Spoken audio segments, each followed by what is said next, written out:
एक तो मैं लंबे समय तक मुख्यमंत्री रह करके आया हूं और मैं अनुभव करता था कि बार बार चुनाव, आचार संहिता, किसी भी राज्य में चुनाव हो तो मेरे राज्य से 30-40 सीनियर अच्छे अफसर ऑब्जर्वर के नाते जाते थे इलेक्शन ड्यूटी, तो 40-50 दिन तक वो बाहर रहते थे।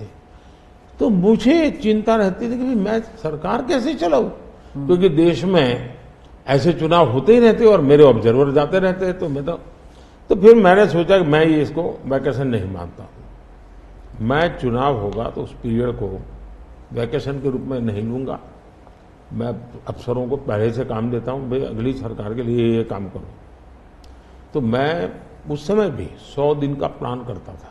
हाँ, उसी पे पूछना था मुझे। हाँ। अभी तो चुनाव हो ही रहे हैं, अभी रिजल्ट्स भी नहीं आए और आप 100 दिन का प्लान बना रहे हैं। मैं चुनाव में जाने से पहले शुरू किया। हाँ। और दरअसल मैंने कैसे किया कि मैं पिछले 2 साल से 2047 को ध्यान में रख के काम करता था और उसके लिए मैंने देश भर में लोगों के ओपिनियन मांगे, सुझाव मांगे। शायद 15 लाख से अधिक लोगों के मैंने सुझाव लिए हैं कि वो आने वाले 25 साल में हिंदुस्तान को कैसे देखना चाहते हैं। और मैंने सभी यूनिवर्सिटीज़ को कांटेक्ट किया, मैंने अलग अलग एनजीओ को कांटेक्ट किया, संगठनों को, और 15-20 लाख लोग उन्होंने इनपुट दिया। फिर मैंने एआई की मदद लेकर के उसको सब्जेक्ट वाइज बनाया। उसका काफी मैंने टेक्नोलॉजी, आर्टिफिशियल इंटेलिजेंस, हाँ, टेक्नोलॉजी का भरपूर उपयोग किया। ओके। मैंने हर विभाग में अफसरों की एक डेडिकेटेड टीम बनाई कि भाई इस पर काम कीजिए, कैसे हो सकता है अगले टर्म के लिए, 25 साल के लिए।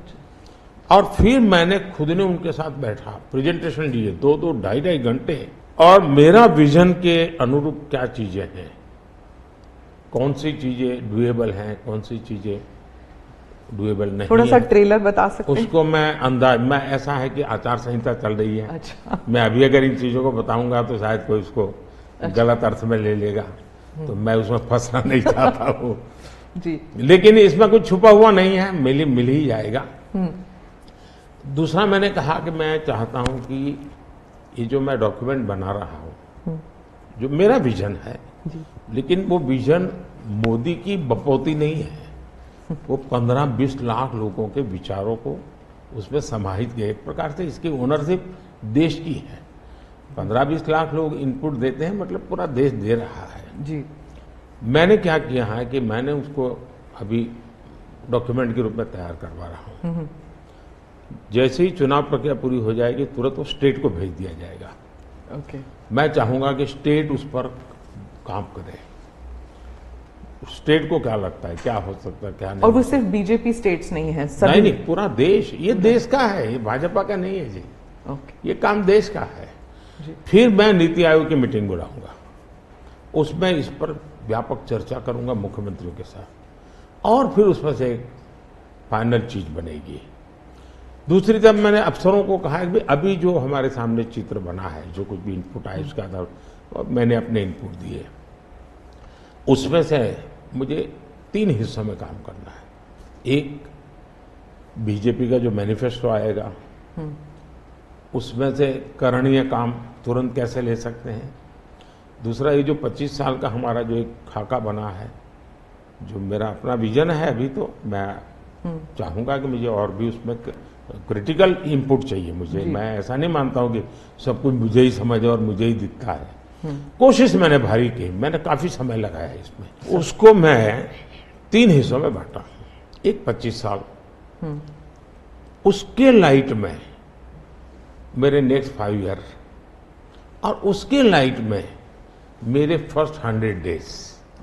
तो इस प्रकार से मैंने पूरा डिजाइन बना के अफसरों को काम पे लगा दिया है, क्योंकि मैं 1 मिनट भी गंवाना नहीं चाहता हूं जी।